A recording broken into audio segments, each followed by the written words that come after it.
Hi guys, today we will discuss the chapter called Estimation of Working Capital, one of the very simple chapter of financial management. अब ये chapter जो है normally 7-8 marks के लिए पूछा जाता है. एकदम सिंपल, एकदम इजी चैप्टर है. Are you clear about that? इस चैप्टर को आपका सिलेबस के हिसाब से अगर हम देखेंगे दो पार्ट में डिवाइड कर सकता है. फर्स्ट पार्ट जो है वो है एस्टिमेशन ऑफ वर्किंग कैपिटल. जो सेकंड पार्ट है वो है the maximum permissible bank finance as per Tandon committee. Are you clear? दो पार्ट है, एक एस्टिमेशन ऑफ वर्किंग कैपिटल होगा और एक दूसरा क्या रहेगा, the maximum permissible bank finance as per Tandon committee. अब सबसे इम्पॉर्टेंट पॉइंट आपको ये याद रखना पड़ेगा, जो पहला पार्ट है जो estimation of working capital, this is already studied by you in I think SY BAF. Are you clear about that? तो सेम चैप्टर आपको TY BAF में रखा. जो MCOM के स्टूडेंट है ये चैप्टर ऑलरेडी आपने पढ़ चुका है TY BCom में और वापस ये MCOM में. But estimation part as it is आपका सिलेबस के अंदर है. खाली टंडन कमेटी जो पहला आपने नहीं पढ़ा था वो अभी इसका अंदर इंक्लूडेड है. Are you clear about that? तो वही वो टंडन कमेटी का जो मैक्सिमम परमिसेबल बैंक फाइनेंस है वो नया है. बाकी जो estimation working capital it is already studied by you. Are you clear? It is nothing is new. Simple chapter है, इजी चैप्टर है. आराम से आप इसमें क्या कर सकते हैं, मार्क्स स्कोर कर सकते हैं. That's a very important point. अब आता है मैंने आपको कुछ नोट्स भेजा हूँ. Are you clear? फोटोकॉपी मतलब कुछ स्क्रीनशॉट्स भेजा हूँ मैंने, तो उसका अंदर इसका थियरी पार्ट कवर किया. तो पहले आप उसको जब भी ये वीडियो आप देखेंगे वो नोट्स आप सामने रखो. मैं तो ये आपको एडवाइस करूँगा, first you write down that all the notes in your notebook. Are you clear? And then start watching this particular video so you will understand in proper way. या आप ये वीडियो देखते देखते और उसका नोट्स को सामने रख के अगर आप लिखते जाएंगे तो और आपको आसान हो जाएगा. Are you clear about that? सबसे पहला हम इस चैप्टर को 4 या 5 लेक्चर में कवर करेंगे. मैक्सिमम 5 और minimum 4 lectures. Are you clear? That depend upon the duration of lectures which we are going to take. Are you clear? First lecture आज मैं खाली एस्टिमेशन ऑफ वर्किंग कैपिटल का theory part, जो first part है estimation of working capital, उसका पूरा theory part cover करूँगा. और उसके बाद 2 लेक्चर्स मुझे एस्टिमेशन ऑफ वर्किंग कैपिटल का सम सॉल्व करने में लगेगा. तो एक लेक्चर में 3 सम होगा. Total 6 sum we are going to solve it of this particular thing, 6 और 8 सम्स. और उसके बाद एक लेक्चर लगेगा टंडन कमेटी का थियरी एंड सम्स कवर करने के लिए. उसके बाद अगर चाहिए तो और एक lectures we will take it. तो minimum 4 and maximum 5 lectures we are going to take on this particular part. चलो अभी स्टार्ट करते हैं estimation of working capital. Working capital का मतलब क्या वो पहला समझेंगे. Working capital is nothing but it is the capital which is required for your day to day business activity. 2 capital होता है, एक इनिशियल कैपिटल है और एक वर्किंग कैपिटल. इनिशियल कैपिटल मतलब स्टार्टिंग में जो बिजनेस में पैसा डालते हैं ना, मशीनरी परचेज करने के लिए, लैंड परचेज करने के लिए, तो that is called as nothing but it is the initial capital. फिर डे टू डे बिजनेस चलाने के लिए जो कैपिटल की ज़रूरत होता है that is called as a working capital. Suppose you started a particular business, आपने 10 लाख रुपए इन्वेस्ट किया, आपने मशीनरी वो सब ले लिया, तो क्या आपकी बिजनेस स्टार्ट हो जाएगा? नहीं. तो मशीनरी चलाने के लिए बहुत सारी रिसोर्सेज चाहिए होता है. लाइक आपको सपोज रॉ मटेरियल की ज़रूरत है, वर्कर की ज़रूरत है, इलेक्ट्रिसिटी का बिल भरना पड़ता है. ये सब जो अमाउंट है तो उसके लिए भी कुछ कैपिटल अपने को साइड में रखना पड़ता है. That is called as working capital. देखो आज हम बिजनेस कर रहे हैं तो हम प्रोडक्ट बना के सेल कर रहे हैं, तो वो सेल किया हुआ पैसा अपने को 1-1.5 महीने के बाद मिलता है. तो वो 1-1.5 महीने तक अपना बिजनेस चलाने के लिए जो कैपिटल चाहिए होता है that is what we called as nothing but it is the working capital. तो इन सिंपल लैंग्वेज में वर्किंग कैपिटल का मतलब होता है it is the capital required for your day to day business activity. Are you clear about that? अब क्या होता है ईयर एंडिंग में तो अलग अलग लोग अलग अलग काम में बिजी हो जाते हैं. Accountant will be busy in preparing financial statements, auditor will be busy in auditing, cost accountant will be busy for estimating all the cost for next financial year, वैसे financial manager will be busy in estimating the required estimated working capital of the company for next year. तो next year मुझे मेरा company का business चलाना है, तो उसके लिए कितना कैपिटल की ज़रूरत पड़ता है वो एस्टिमेट करेगा और उतना कैपिटल पहले अरेंज करके रखेगा। अगर आप एंड मोमेंट में वो कैपिटल ढूंढने जाएंगे तो आपको बिजनेस को बहुत सारी तकलीफ मतलब डिफ़िकल्टीज आ सकते हैं। तो solve that particular problem the in advance में नॉर्मली फाइनेंशियल मैनेजर जो है तो नेक्स्ट ईयर का द वर्किंग कैपिटल पहला वो क्या करेंगे, एस्टिमेट करेंगे। Are you clear about that? और उतना फाइनेंस का अरेंजमेंट करके रखेंगे, so next year you can run your business activity very easily. अगर समझो आप एस्टिमेट नहीं किया, आपने सोचा था वर्किंग कैपिटल लगेगा 1 लाख, लगा 1.5 लाख रुपए, तो क्या हो जाएगा? 1 लाख तो आपके पास है, बट आपको 50,000 और कहाँ से लाएंगे आप? फिर बैंक से लोन लेना पड़ेगा, और इमीडिएट में बैंक के पास आप जाएंगे तो बैंक आपको ज़्यादा इंटरेस्ट चार्ज करेंगे। अगर बैंक लोन नहीं दिया तो क्या होगा? आप फिर पेमेंट नहीं कर पाएंगे पार्टी को, सप्लायर को पेमेंट नहीं दिया तो रॉ मटेरियल नहीं मिलेगा, वर्कर को सैलरी नहीं दिया तो they will not work for the company, electricity bill नहीं भरेंगे तो इलेक्ट्रिसिटी कट हो जाएगा। So all your functions are going to get disturbed.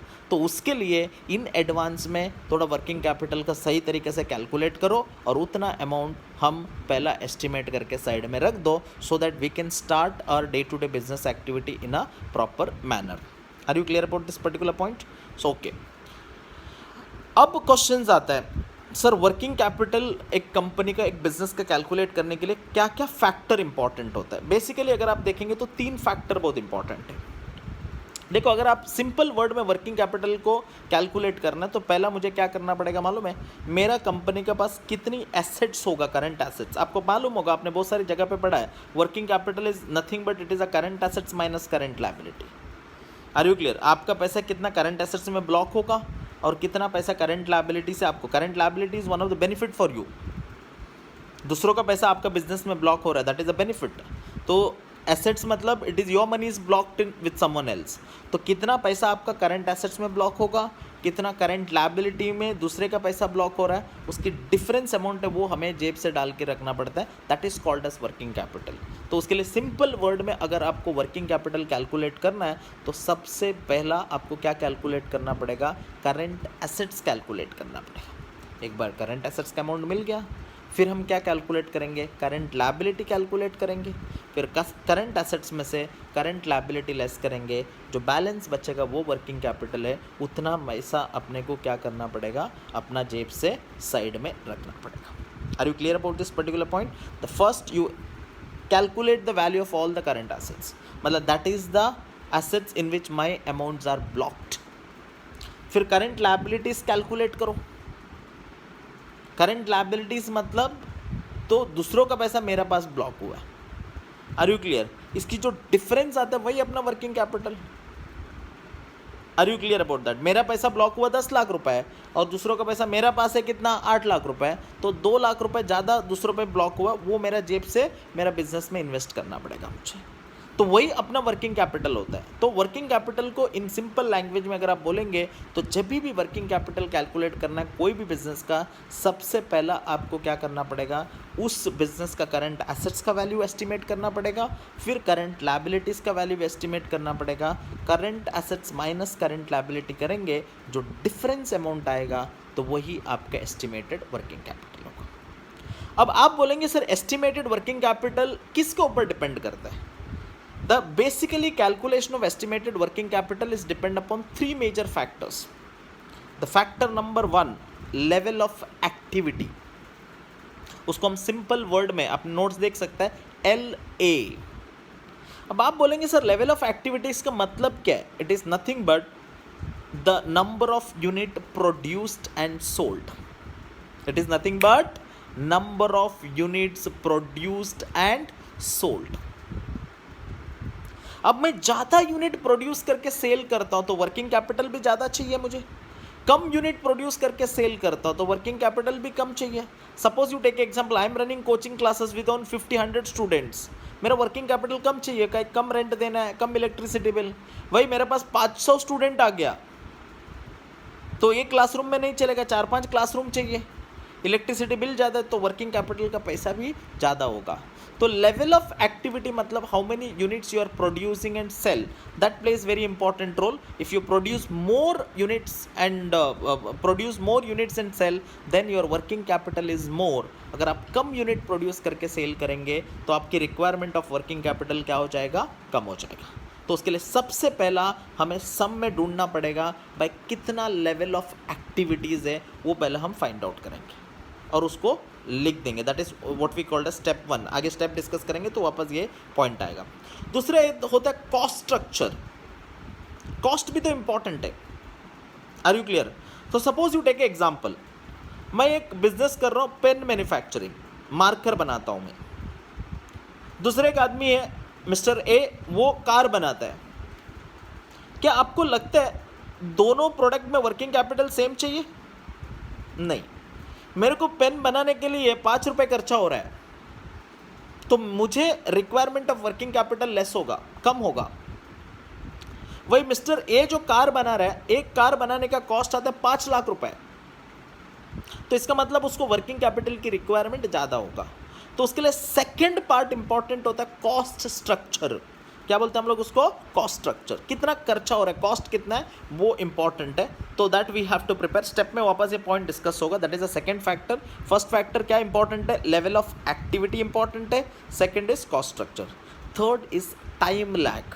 Time lag मतलब देखो, अगर आप एक बिजनेस कर रहे हैं, suppose you take a example, कल कोई स्टूडेंट डिग्री के बाद सोचते भाई अभी क्या करें, तो उसका दिमाग में काम आ गया, एक आइडिया आ गया। उसने बोला यहाँ पे मेट्रो स्टेशन है, इसका नीचे वड़ा पाव का दुकान डाल देता हूँ। अब वड़ा पाव का दुकान मतलब क्या होता है? Business is all in cash, no credit at all. सुबह पैसा दे के सामान ले गया, वड़ा पाव बनाओ, सेल करो, पैसा ले लो। उसमें कोई वर्किंग कैपिटल की ज़रूरत है क्या? कुछ नहीं। क्यों बोलो? तो उसी दिन पैसा, सुबह माल लेके आया, आलू वो जो भी सामान चाहिए, वड़ा पाव बना के सेल कर दिया, शाम को वो सामान वाला आता है, आपको उसने पेमेंट कर दिया। आपने कोई चाय का दुकान डाला है, सामान सुबह लेके आता है, चाय बना के कस्टमर को बेचता है, पैसा जमा हो गया, उस पैसे में से सब पेमेंट करेंगे, बचा हुआ उसका प्रॉफिट। तो वहाँ पे वर्किंग कैपिटल की रिक्वायरमेंट ही नहीं है। तो इसका मतलब यहाँ पे क्लियर आइडिया आपको मिला होगा। वर्किंग कैपिटल कैलकुलेट करने के लिए क्रेडिट पीरियड होना चाहिए, उसको बोलते हैं हम time lag. Are you clear? अगर हम ज़्यादा क्रेडिट हम कस्टमर को देता है तो इसका मतलब वर्किंग कैपिटल ज़्यादा चाहिए। अगर कम देता है, कम चाहिए। हम क्रेडिट ही नहीं देता है तो वर्किंग कैपिटल की कोई ज़रूरत ही नहीं है। तो तीसरा इंपॉर्टेंट फैक्टर वर्किंग कैपिटल का कैलकुलेशन में क्या होगा? That is called as nothing but time lag. Clear? कोई डाउट इसमें? मैंने नोट में भी लिखा हूँ 3 important factors important for calculation of working capital. First important factor क्या बोलो? That is level of activity, that is number of unit produced and sold. Second क्या होगा बोलो? That is nothing but it is called as cost structure. खर्चा, कितना खर्चा हो रहा है वो इंपॉर्टेंट है। थर्ड क्या आता है बोलो? That is called as nothing but it is the time lag. कितना टाइम लगता है वो भी तो इंपॉर्टेंट है। आप अपना क्रेडिट पीरियड कितना दे रहे हैं कस्टमर को, आप क्रेडिट पीरियड कितना है ले रहे सप्लायर से, ये जो क्रेडिट पीरियड है उसको ही हम लोग टाइम लैग बोलते हैं। That is also place very important role in calculation of working capital. Clear? Are you clear about that? If any doubts you can write in the comment section. Are you clear about that? तो आप comment में उसका doubt लिख सकते हैं, मैं उसका एक क्लैरिफिकेशन और या डिटेल एक्सप्लेनेशन का वीडियो बना के डाल दूंगा। अब स्टेप बाय स्टेप जाता है। स्टेप नंबर 1, पहला लेवल ऑफ एक्टिविटी मतलब number of unit produced and sold. Question में दिया होगा, ढूंढो, उसको पहला लिख दो। That is step number 1। आपको जो नोट्स दिया है उसका अंदर भी मैं लिखा हूँ ये। Step number 1 is level of activity. Level of activity मतलब number of unit produced and sold. Are you clear? That is a very important. उसमें कुछ भी नहीं है, बहुत सिंपल है। द लेवल ऑफ एक्टिविटीज़ आपको क्वेश्चन में ही दिया होता है, कुछ ढूंढने की ज़रूरत नहीं है, वो आप देख के लिख देंगे। That's it. स्टेप 2 में जाएंगे, that is called as nothing but cost structure. अभी जब कॉस्ट स्ट्रक्चर आपको बनाएंगे तो बेसिकली आपको 4 कॉलम बनाने का। पहला जो कॉलम होता है वो पर्टिकुलर का होगा, सेकंड जो कॉलम होगा कॉस्ट पर यूनिट का होगा, थर्ड जो कॉलम होगा टोटल कॉस्ट होगा। अब ये टोटल कॉस्ट में मैंने देखो फॉर्मेट में लिखा हूँ रेड पेन से, दैट इज कॉस्ट पर units into level of activity. जो ऊपर लेवल ऑफ एक्टिविटीज़ मिला था तो उस लेवल ऑफ एक्टिविटी और कॉस्ट पर यूनिट जो सेकेंड कॉलम में है उन दोनों को मल्टीप्लाई किया तो मुझे टोटल कॉस्ट मिलेगा। उसके बाद cost per time lag, TL मतलब टाइम लैग, तो मैं क्या करता हूँ, ये टोटल कॉस्ट को डिवाइडेड बाय टाइम लैग करता हूँ। अभी टाइम लैग क्वेश्चन में दिया होता है, are you clear? Maybe it's given to us in month में भी दिया होगा, वीक में भी दिया होगा या डेज में भी दिया होगा। अगर मंथ में दिया सब टाइम लैग तो हम क्या करेंगे, टोटल कॉस्ट डिवाइडेड बाय 12 करेंगे तो अपने को total cost per time lag मिलेगा। अगर आपको टाइम लैग वीक में दिया है तो टोटल कॉस्ट डिवाइडेड बाय क्या करेंगे हम, 52 करेंगे तो अपने को क्या मिलेगा, कॉस्ट पर टाइम लैग मिलेगा, पर वीक मिलेगा। वही अगर टोटल कॉस्ट हम लोग को किस पे दिया है, सॉरी टाइम लैग किस पे दिया, डेज में दिया रहेगा तो हम टोटल कॉस्ट डिवाइडेड बाय 365 करेंगे। तो उसके लिए मैंने वहाँ पे लिखा हूँ टोटल कॉस्ट डिवाइडेड बाय 12 और 52 और 365। It is depend upon the question. Question में टाइम लैग वीकली दिया, डिवाइड बाय 52 करो तो अपने को जो भी कॉस्ट पर टाइम लैग मिलेगा पर वीक के हिसाब से मिलेगा। अगर आपको मंथ में दिया, डिवाइड बाय 12 करो तो जो भी आपको कॉस्ट पर टाइम लैग मिलेगा पर मंथ के हिसाब से मिलेगा। अगर आपको टाइम लैग डेज में दिया रहेगा, डिवाइड बाय 365 कर दो तो जो भी आपको कॉस्ट मिलेगा वो पर डे के हिसाब से मिलेगा। Are you clear about this particular point? It's a very simple 4 columns, particulars, cost per unit, total cost and cost पर टाइम लैग। तो आप पर्टिकुलर्स का फॉर्मेट में बाद में बताऊंगा आपको।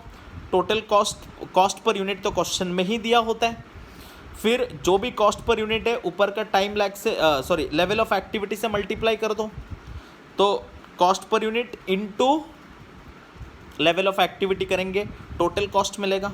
और वो टोटल कॉस्ट को आइदर 12, 52 या 365 से डिवाइड करो, आपको कॉस्ट पर टाइम लैग मिलेगा।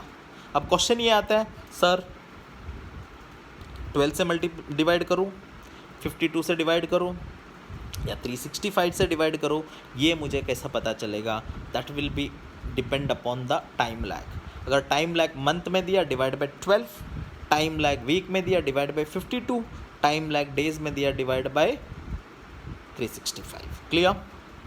अब देखो सबसे पहला पर्टिकुलर में क्या लिखते हैं, रॉ मटेरियल लिखेंगे हम लोग, उसके बाद लेबर कॉस्ट लिखेंगे, RMC मतलब रॉ मटेरियल कॉस्ट, उसके बाद LC मतलब लेबर कॉस्ट लिखेंगे, उसके बाद मैन्युफैक्चरिंग ओवरहेड लिखेंगे। Are you clear about that? उसके बाद ये तीनों को टोटल करने के बाद टोटल कॉस्ट मिलेगा, उसको हम office and administration overhead add करेंगे, उसको हम selling and distribution overhead add करेंगे तो अपने को मिलेगा टोटल कॉस्ट। अब इस टोटल कॉस्ट को मैं प्रॉफिट ऐड करूंगा तो मुझे जो मिलेगा that is called as nothing but it is the sales. मैं रिपीट करूँ फॉर्मेट, यही फॉर्मेट स्टैंडर्ड फॉलो करने का, प्लीज़ रिमेंबर।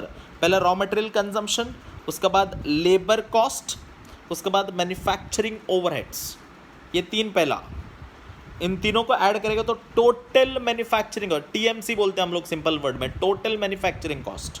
उसको office and administration and selling and distribution overhead add करूंगा, मुझे मिलेगा टोटल कॉस्ट।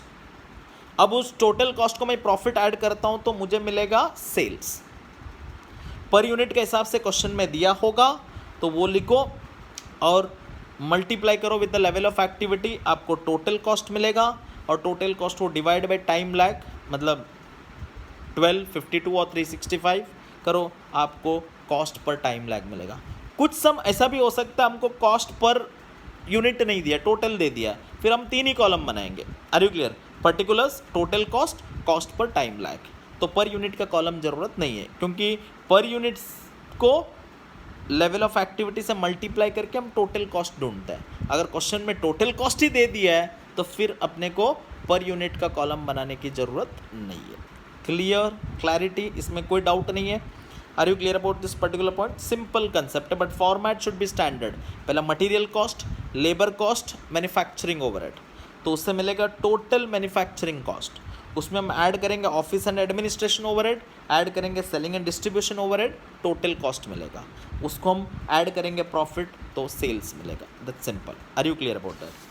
अब मैं जाता हूँ स्टेप 3। मैंने पूरा फॉर्मेट का फोटो दिया, देखो एक मेन फॉर्मेट है, अपना मेन कैलकुलेशन है, that is called statement showing calculation of working capital या estimation of working capital. Basically इसमें हम लोग 5 कॉलम बनाते हैं। पहला particulars, calculation amount amount amount, आपको देख रहा है, तो आपको फॉर्मेट है दस। उसके लिए मैंने बोला पहला आपको मैंने जो फोटोकॉपी दी है तो उसको देखो और आप क्या करो, पहला उसको बुक में कॉपी कर लो, तो फिर आप मेरा वीडियो देखो तो आपको ज़्यादा क्लैरिटी मिलेगा। या वीडियो देखते देखते वो नोट सामने रहेगा तो उसको कॉपी करते जाओ and that is more appropriate. Are you clear about that? तो बट अगर नोट्स का बिना आप वीडियो देखेंगे तो समझेगा नहीं, सो दैट्स बी केयरफुल। अब देखो अपने को वर्किंग कैपिटल ढूंढना है। सबसे पहला मैं ढूंढूंगा करंट एसेट्स। मैंने अभी आपको बोला वर्किंग कैपिटल मतलब current assets minus current liability. तो पहला करंट एसेट्स का वैल्यू ढूंढेंगे, तो पहला मैं लिखता हूँ करंट एसेट्स। करंट एसेट्स पे सबसे पहला होता है स्टॉक। Are you clear? सबसे पहला क्या होता है? स्टॉक। स्टॉक में सबसे पहला होता है स्टॉक ऑफ रॉ मटेरियल। अब रॉ मटेरियल का स्टॉक कितना है वो कैसे कैलकुलेट करेंगे? पहला रॉ मटेरियल कंजम्पशन लेने का।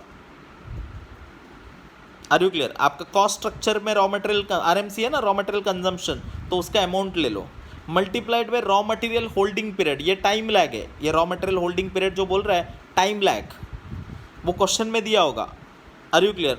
तो उससे आप मल्टीप्लाई करेंगे तो आपको स्टॉक ऑफ रॉ मटेरियल का अमाउंट मिल जाएगा, वो आप मिडिल कॉलम में लिखेंगे। Are you clear about this? तो सबसे पहले क्या लेंगे? रॉ मटेरियल कंजम्पशन, बट कौन सा वाला? लास्ट कॉलम में जो अमाउंट आया ना वो लेने का, टोटल कॉस्ट नहीं है। कॉस्ट पर टाइम लैग का जो अमाउंट दिया था ना, डिवाइड करने के बाद जो अमाउंट आ गया, डिवाइड बाई 52, 12 और 365 करने के बाद जो अमाउंट आया रॉ मटेरियल कंजम्पशन का, वो अमाउंट इधर लिखने का। और उसको हम मल्टीप्लाई किससे करेंगे? रॉ मटेरियल होल्डिंग पीरियड, मतलब कंपनी अपना रॉ मटेरियल परचेस करने के बाद कितना पीरियड के लिए वो होल्ड करके रखता है, तो वो आपको क्वेश्चन में दिया होगा, उससे मल्टीप्लाई करो, सीधा आपको स्टॉक ऑफ रॉ मटेरियल का वैल्यू मिल जाएगा। That you have to write in the middle column. Are you clear about this particular point? Second जाता है stock of work in progress. आपको पता है वर्क इन प्रोग्रेस का मतलब क्या होता है? कुछ काम हो चुका है, कुछ हुआ नहीं है, उसको बोलते हैं work in progress. Work in progress में मटेरियल भी इंक्लूड होता है, लेबर भी इंक्लूड होता है, ओवरहेड भी इंक्लूड होता है, बट ये तीनों का 100% काम नहीं हुआ। अगर 100% हुआ तो वो फिनिश गुड्स बन जाता है। इसमें ऐसा होता है मटेरियल का कुछ काम हो गया, लेबर का कुछ हो गया और ओवरहेड का कुछ हो गया, बट सब पूरा नहीं हुआ है, तो that is what we called as a work in progress. तो उसके लिए जब भी stock of work in progress ढूंढना है तो उसके अंदर 3 चीज़ आएगा, material, labour and manufacturing overhead. Material, labour and manufacturing overhead. Material में सबसे पहले आप लिखेंगे रॉ मटीरियल कंजम्पशन, वही अमाउंट जो ऊपर लिखा वही यहाँ पे आएगा। Are you clear? जो स्टॉक ऑफ रॉ मटेरियल में जो आरएमसी लिखा था, जो लास्ट कॉलम में कॉस्ट स्ट्रक्चर का लास्ट कॉलम का जो अमाउंट है, वही अमाउंट यहाँ पे अपने को लिखना पड़ेगा। इनटू प्रोसेसिंग पीरियड, मतलब एक वर्क इन प्रोग्रेस डिपेंड करता है आपकी प्रोसेस कितना टाइम लगता है। अब देखो अगर आप चॉकलेट बना रहे हैं, प्रोसेसिंग पीरियड में भी 1-2 डेज, वर्किंग कैपिटल की रिक्वायरमेंट कम होगा। वही अगर एक बिल्डिंग बना रहा है तो वो प्रोसेसिंग पीरियड सालों लग जाता है, महीना लग जाता है, तो वहाँ पे आपकी प्रोसेसिंग पीरियड ज़्यादा है तो वर्किंग कैपिटल का पैसा ज़्यादा लगेगा। Are you clear? तो वर्क इन प्रोग्रेस का पैसा ज़्यादा लगेगा। तो उसके लिए ये प्रोसेसिंग पीरियड के ऊपर डिपेंड करता है। आपका प्रोडक्ट का एक रॉ मटेरियल डालने के बाद वो रॉ मटेरियल फिनिश्ड गुड्स में कन्वर्ट होने के लिए कितना टाइम लगता है ना, वो टाइम फ्रेम को हम लोग क्या बोलते हैं? Processing period. With that we have to multiplied with percentage of work completion. तो कितना परसेंट वर्क हुआ उससे हम लोग मल्टीप्लाई करेंगे। अब आप बोलेंगे सर ये रॉ मटेरियल कंजम्पशन का तो कोई टेंशन नहीं है, तो अपने को कॉस्ट स्ट्रक्चर में मिलेगा। Are you clear? बट यहाँ पे याद रखना, ये मेन फॉर्मेट में कभी भी अमाउंट लेते हैं तो लास्ट कॉलम का अमाउंट लेने का, दैट इज द कॉस्ट पर टाइम लैग वाला जो अमाउंट है आफ्टर डिवाइडिंग 12, 52, 365, वो कॉलम का जो अमाउंट है वो इधर लेंगे हम लोग। Are you clear? Processing period tension ही नहीं है, क्वेश्चन में दिया होगा, that is a time lag, that is a period which is may be given to us in the question. Third, percentage of work completion will also given to us in the question. तो जब आप ये तीनों को multiply करेंगे तो stock of work in progress का material का वैल्यू मुझे मिल जाएगा। वैसे लेबर का भी ले लो, लेबर कॉस्ट स्ट्रक्चर में जाओ, लेबर कॉस्ट पर टाइम लैग दिया होगा लास्ट कॉलम में, वो अमाउंट इधर लिखो। Again multiply with processing period, again labour का कितना काम कंप्लीट हुआ परसेंटेज ऑफ वर्क कंप्लीशन से मल्टीप्लाई कर दो, तो आपको लेबर का amount included in work in progress मिल जाएगा। Manufacturing overhead, again cost structure में जाओ, वहाँ पे मैन्युफैक्चरिंग ओवरहेड का जो अमाउंट है द कॉस्ट पर टाइम लैग का कॉलम में जो लिखा है वो यहाँ पे आ जाएगा।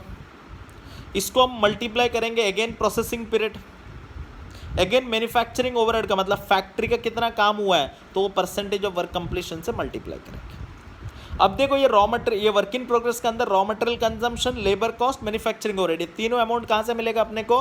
कॉस्ट स्ट्रक्चर से। Are you clear about that? और कॉस्ट स्ट्रक्चर में कभी भी यहाँ पे अमाउंट आप लेंगे ये वर्किंग में, तो कौन सा वाला लेने का? लास्ट कॉलम वाला अमाउंट, दैट इज कॉस्ट पर टाइम लाइन वाला, टाइम लैग वाला। Are you clear about that? That's a very important. Cost per unit नहीं लेने का, टोटल कॉस्ट नहीं लेने का, यहाँ पे कौन सा अमाउंट लेने का? कॉस्ट पर टाइम लैग वाला लेने का। Are you clear?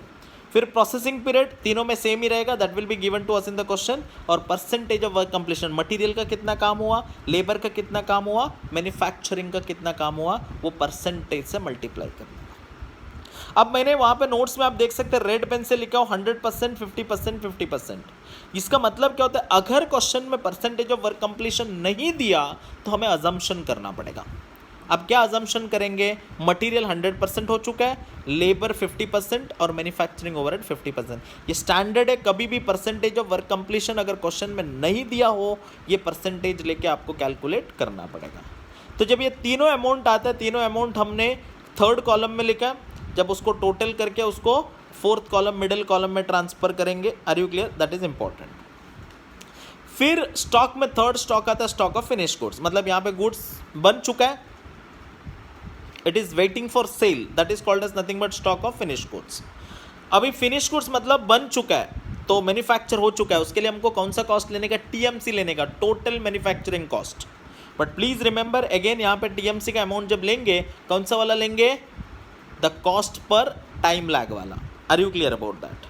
Multiplied with finish goods holding period, company एक बार फिनिश गुड्स बनाने के बाद कितना पीरियड के लिए होल्ड करके रखता है। ऐसा नहीं है यहाँ पे वड़ा पाव नहीं बना रहे, हम बना दिया, सेल कर दिया है, तो हम उसको पहला स्टोर करके रखते हैं, बनाने के बाद 1 महीना 2 महीना हम लोग उसको स्टोर करके रखते हैं, उसके बाद उसको सेल करते हैं। तो ये कितना पीरियड तक स्टोर करके रख रहा है, उसकी होल्डिंग पीरियड क्या है, वो आपको क्वेश्चन में दिया होगा, तो उससे मल्टीप्लाई करेंगे तो आपको क्या मिलेगा? फिनिश गुड्स का स्टॉक का वैल्यू मिल जाएगा, और उसको मिडिल कॉलम में लिखेंगे। अभी मिडिल कॉलम में 3 अमाउंट आ गया, एक स्टॉक ऑफ रॉ मटेरियल, दूसरा stock of work in progress, तीसरा स्टॉक ऑफ फिनिश गुड्स। ये तीनों को टोटल करके मैं कहाँ पे लिखूंगा? आउटर कॉलम में लिख दूंगा। Are you clear about this? This is done with the stock.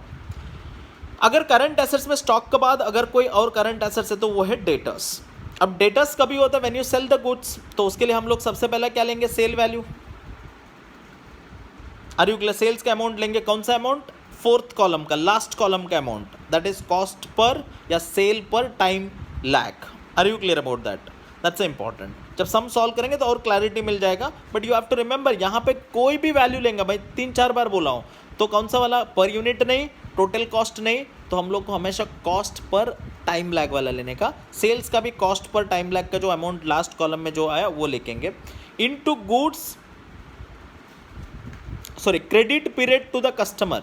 तो आपने कस्टमर को कितना क्रेडिट पीरियड दिया है, उससे हम लोग क्या करेंगे? मल्टीप्लाई करेंगे।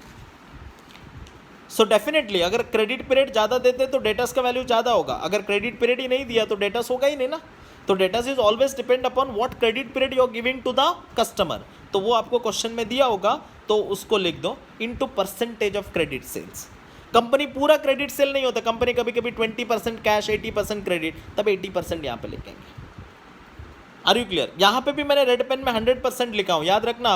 अगर क्वेश्चन में मेंशन नहीं हुआ कितना परसेंट क्रेडिट सेल्स है, तो अपने को अजम्पशन करने का 100% क्रेडिट सेल्स। अब स्टूडेंट बोलेंगे सर 100% क्यों, मैं 0% नहीं ले सकता हूँ क्या? नहीं ले सकता।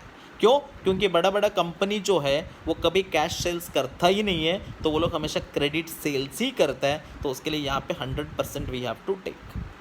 जब ये तीनों अमाउंट को मल्टीप्लाई करेंगे, sales, credit period to customer and the percentage of credit sales, हमको डेटर्स का वैल्यू मिलेगा, उसको सीधा मैं लास्ट कॉलम में लिखूंगा। Are you clear about that? Third, bills receivable. अभी debtors and bills receivables are not different. Debtors मतलब हम ट्रस्ट के हिसाब से किसी को क्रेडिट दिया, बिल्स रिसीवेबल मतलब क्रेडिट दिया, उसका सामने बिल्स ऑफ एक्सचेंज है, दोनों में सेल हुआ है। अगर मैं किसी को सेल करता हूँ और उसका सामने कोई डॉक्यूमेंट मैंने नहीं लिया, वो डेटर्स। अगर मैंने सेल किया, क्रेडिट सेल किया, उसका बदले में मैंने बिल्स ऑफ एक्सचेंज लिया, तो उसको हम क्या बोलते हैं? Bills receivable. तो उसके लिए bills receivable and debtors are same, but only difference, debtors does not have any documents, but bills receivable have a document called bills of exchange. तो उसके लिए यहाँ पे भी बिल्स रिसीवेबल अगर आपको ढूंढना है, सबसे पहला सेल से स्टार्ट करना पड़ेगा। यहाँ पे भी सेल्स लिखेंगे। Period of bills of exchange, तो डेफिनेटली बिल्स रिसीवेबल का अमाउंट डिपेंड करता है कितना आप बिल्स ऑफ एक्सचेंज का पीरियड दे रहे हैं। 1 month bills of exchange, 2 month, 3 month, वो आपको क्वेश्चन में दिया रहेगा, उससे मल्टीप्लाई करेंगे। And into percentage of sales on bills of exchange, कितना परसेंट सेल्स आप बिल्स ऑफ एक्सचेंज का सामने किया वो भी क्वेश्चन में दिया रहेगा, उससे मल्टीप्लाई करना है। Are you clear? Sales, bills of exchange का period and percentage of sales on bills of exchange. यहां पे क्वेश्चन में हमेशा दिया होगा percentage of sales on bills of exchange. अगर नहीं दिया है तो मतलब हम बिल्स रिसीवेबल कैलकुलेट ही नहीं कर सकते। इसका मतलब अगर आपको बिल्स रिसीवेबल कैलकुलेट करना है तो आपको percentage of sales on bills receivable हमेशा क्वेश्चन में दिया रहेगा। यहाँ पे अजम्पशन नहीं कर सकते, just like debtors.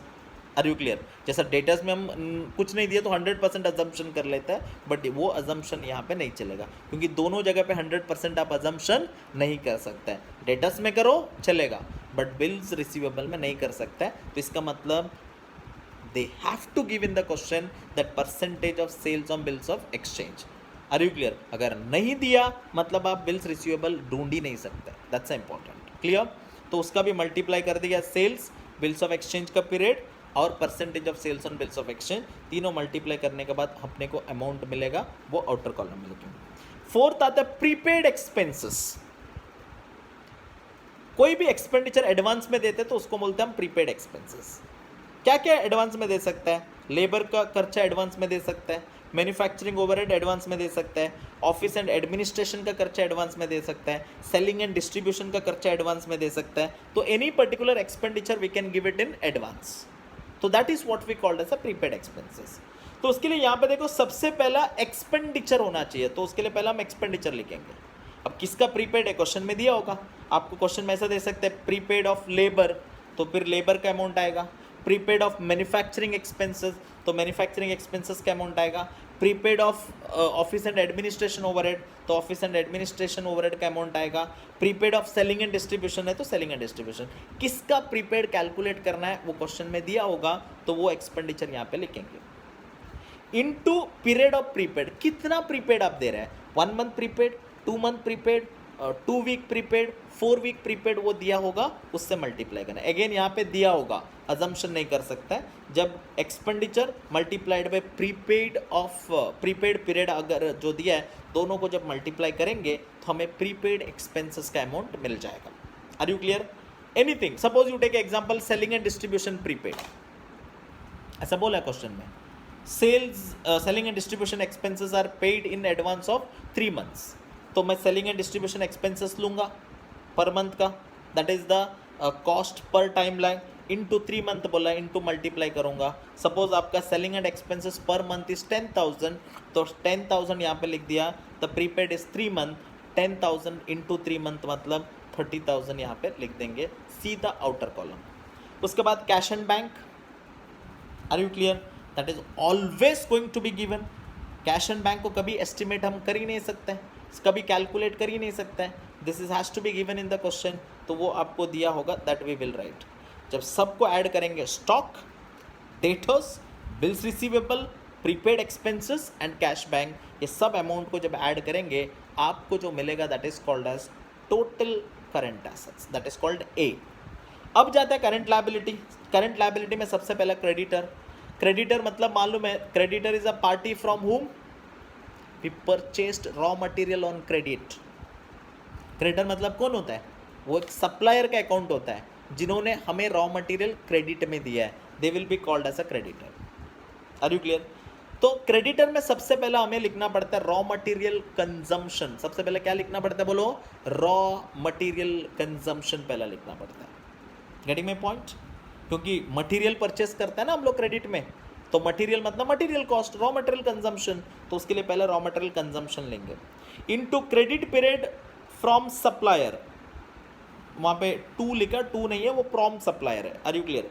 Credit period from supplier, हमें सप्लायर कितना क्रेडिट पीरियड दे रहे हैं वो ले लो। Are you clear? जैसे हम कस्टमर को क्रेडिट पीरियड देते हैं वैसे सप्लायर हमको दे रहा है, तो कितना पीरियड का क्रेडिट पीरियड दिया, that will be given to us in the question, that you take into percentage of credit purchase. ये भी दिया होगा, कितना परसेंट कैश परचेस हुआ, कितना परसेंट क्रेडिट है, वो परसेंटेज से मल्टीप्लाई करना। अब यहाँ पे क्वेश्चन आएगा सर अगर परसेंटेज ऑफ क्रेडिट परचेस नहीं दिया है तो again we have to make same assumption like debtors, यहाँ पे 100% आपको अजम्पशन करना पड़ेगा। क्लियर? रॉ मटेरियल कंजम्पशन ले लो, क्योंकि सप्लायर से हम क्या परचेस करते हैं, रॉ मटेरियल। देखो क्रेडिटर वर्ड आ गया मतलब याद रखने का, that is a supplier. Creditor word आ गया मतलब आपका दिमाग में क्या आना चाहिए, दिस इज अ सप्लायर। ये चीज आपका दिमाग में होना चाहिए। क्लियर? तो सप्लायर मतलब उनसे क्या लेता है, रॉ मटेरियल, सिंपल वर्ड है। तो उसके लिए अपने को क्या लेना पड़ेगा, that is raw material cost has to be taken. और कितना क्रेडिट पीरियड सप्लायर मुझे दे रहा है, 1 month, 2 month, 3 month, that you multiply and percentage of credit sales, credit purchase. अब कितना परसेंट क्रेडिट परचेज किया वो हमको पता है, क्वेश्चन में दिया होगा, नहीं दिया तो हम अजम्पशन करेंगे 100%। तो मल्टीप्लाई के तो अमाउंट मिलेगा, that is we will write in outer column. Clear? Second, bills payable, same जैसा debtors and bills receivable same है, वैसा क्रेडिटर्स एंड बिल्स पेएबल भी सेम है। अगर कोई मेरे को सप्लायर क्रेडिट दे रहा है without any document, they are creditor. अगर मुझे सप्लायर क्रेडिट दे रहा है, उसका सामने मेरे से बिल्स ऑफ एक्सचेंज मांग रहा है, तो they will be called as a bills payable. तो यहां पे भी अपने को कॉस्ट क्या लिखने का, same like a creditor, raw material consumption. Only things, bills receivable में हमने बिल ड्रॉ किया, सामने वाला पार्टी एक्सेप्ट किया, और बिल्स पेएबल में सामने वाला पार्टी ड्रॉ किया, मैंने एक्सेप्ट किया है। Are you clear? क्यों एक्सेप्ट किया, क्योंकि उससे मैंने रॉ मटेरियल परचेज किया हूं। तो यहां पे भी पहला आएगा raw material consumption multiplied by period of bills of exchange. आप जो बिल्स ऑफ एक्सचेंज एक्सेप्ट किया सप्लायर का, कितना पीरियड का, 1 मंथ का बिल्स ऑफ एक्सचेंज, 2 मंथ का, 3 मंथ का, वो पीरियड यहां से ले लो और इसको मल्टीप्लाई करेंगे with the percentage of purchase on bills of exchange. आप टोटल जितना परचेस किया ना, उसमें से कितना परचेस आप बिल्स ऑफ एक्सचेंज का सामने किया, वो परसेंटेज से यहाँ पे मल्टीप्लाई करना। 3 चीज आएगा, मटेरियल कॉस्ट, क्योंकि वो सप्लायर से मैंने रॉ मटेरियल परचेस किया हूँ और उसके बदले में मैंने बिल्स ऑफ एक्सचेंज उसको एक्सेप्ट करके दिया, और वो बिल्स ऑफ एक्सचेंज का पीरियड से मल्टीप्लाई करेंगे। और तीसरा क्या होगा, तो कितना percent purchase bills of exchange का सामने हुआ है। अगेन सेम लाइक अ बिल्स रिसीवेबल, यहाँ पे भी कितना परसेंट परचेस हमने बिल्स ऑफ एक्सचेंज का सामने किया है, वो परसेंटेज दिया होना चाहिए। अजम्पशन नहीं कर सकते लाइक क्रेडिटर लाइक डेटर्स। तो बिल्स रिसीवेबल, बिल्स पेएबल, दोनों केस में percentage of sales on bills of exchange, percentage of purchase on bills of exchange has to be given to us in the question. Assumption नहीं कर सकते, अगर वो नहीं दिया तो मतलब bills receivable, bills payable calculate करना पॉसिबल नहीं है। Are you getting my point? 100%। Okay, good. Then outstanding expenditure, very good. Outstanding expenditure मतलब क्या होता है, खर्चा हुआ बट पेमेंट हुआ नहीं है, लेट पेमेंट किया है। प्रीपेड मतलब एडवांस में पेमेंट किया, आउटस्टैंडिंग मतलब बाद में पेमेंट किया। तो क्या बाद में पेमेंट कर सकता है, लेबर को लेट कर सकते हैं हम, मैन्युफैक्चरिंग ओवरहेड लेट दे सकते हैं हम, 2 महीने के बाद, 3 महीने के बाद।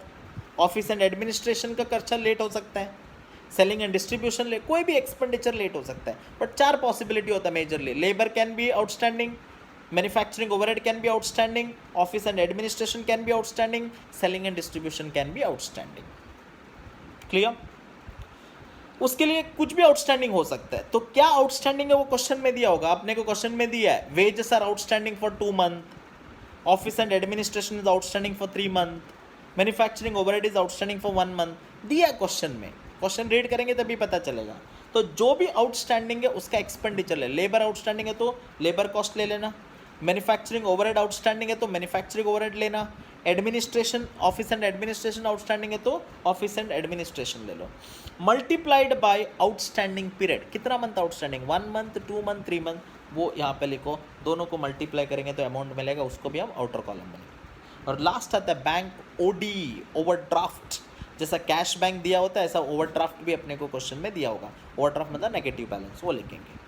अब ये creditor, bills payable, outstanding expenditure, bank overdraft, ये चारों को टोटल करेंगे, अपने को टोटल करंट लायबिलिटी मिलेगा। अब current assets minus current liability, A minus B करेंगे, अपने को एस्टिमेटेड वर्किंग कैपिटल मिलेगा। उसमें ऐड करेंगे मॉस, मॉस मतलब मार्जिन ऑफ सेफ्टी। आप बोलेंगे सर मार्जिन ऑफ सेफ्टी क्यों ऐड करने का, क्योंकि हमने एस्टिमेट किया, तो estimate is not always accurate, ऊपर नीचे तो हो सकता है।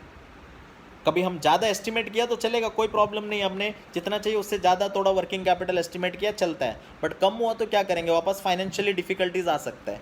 तो उसके लिए एज अ कंटिंजेंसीज, इन केस कुछ गड़बड़ हुआ तो at end of the day हमको खर्चा करने के लिए कुछ पैसा चाहिए होता है, that is called a margin of safety, वो ऐड करना पड़ेगा। जैसे हम लोग पैसा रखते हैं पर्स में, कुछ लोग ऐसा होता है 100-200 रुपए का नोट फोल्ड करके वो अंदर घुसा के रखते हैं, क्यों, उनको मालूम है कभी ये सब पैसा खर्चा हो गया, इमरजेंसी में जरूरत पड़ा तो वो नोट निकालेंगे हम। तो वैसे ये मार्जिन ऑफ सेफ्टी है। हमको वर्किंग कैपिटल है अपना पास, कैलकुलेट करके रखा है, सपोज 10 लाख आ गया, बट 10 लाख इज एस्टिमेटेड, उससे कम खर्चा हुआ तो कोई प्रॉब्लम नहीं है, टेंशन दूर। बट अगर कभी ज़्यादा ज़रूरत पड़ा तो, किसी का कॉस्ट कम बढ़ गया, देखो हमने कॉस्ट स्ट्रक्चर बनाया एस्टिमेशन बेसिस में स्टार्टिंग में, और थ्रू आउट द ईयर में कॉस्ट बढ़ भी सकता है, ऐसा कुछ रीजन की वजह से अपना वर्किंग कैपिटल क्या हो सकता है, बढ़ सकता है। Are you clear? तो वो जब बढ़ेगा तभी उसका खर्चा बेयर करने के लिए एक कंटिंजेंसी अमाउंट करके रखता है, उसको बोलता है मार्जिन ऑफ सेफ्टी। तो वो हम ऐड करेंगे, जितना वर्किंग कैपिटल है उसका सर्टेन परसेंटेज दिया होगा, सपोज मार्जिन ऑफ सेफ्टी दिया 10% ऑन वर्किंग कैपिटल, अभी 10 लाख रुपए आ गया वर्किंग कैपिटल, 10% मतलब 1 लाख रुपए मार्जिन ऑफ सेफ्टी होगा, तो वो ऐड करेंगे तो अपने को मिलेगा टोटल एस्टिमेटेड वर्किंग कैपिटल। ऊपर क्या दिया है, एस्टिमेटेड वर्किंग कैपिटल, उसके बाद एक बार मॉस ऐड हो गया तो that is called as total estimated working capital, that's done. Are you clear about this? कोई डाउट है इसमें? So no, everything is understood, तो प्रॉपरली वो एक्सप्लेन किया, नोट्स सामने रख के पढ़ते जाओ, that is going to be easy to understand. Clear? Clarity? Anybody has a doubt in this particular point? No. If you have a doubt, you can raise through the message or WhatsApp. Are you clear about that? तो but at the same time it is easy, nothing is difficult is in ये format दिमाग में घुसा के रख देना, तीनों step properly, level of activity, cost structure और ये एस्टिमेशन ऑफ वर्किंग कैपिटल का फॉर्मेट, ये थ्रू होना चाहिए सम सॉल्व करते हो, अपना आप समझ जाएंगे, nothing is difficulties in this question at all. हाँ, no doubt there are 2-3 point है, वो बाद में हम सम सॉल्व करते हुए डिस्कस करेंगे। Are you clear? Thank you, thanks a lot.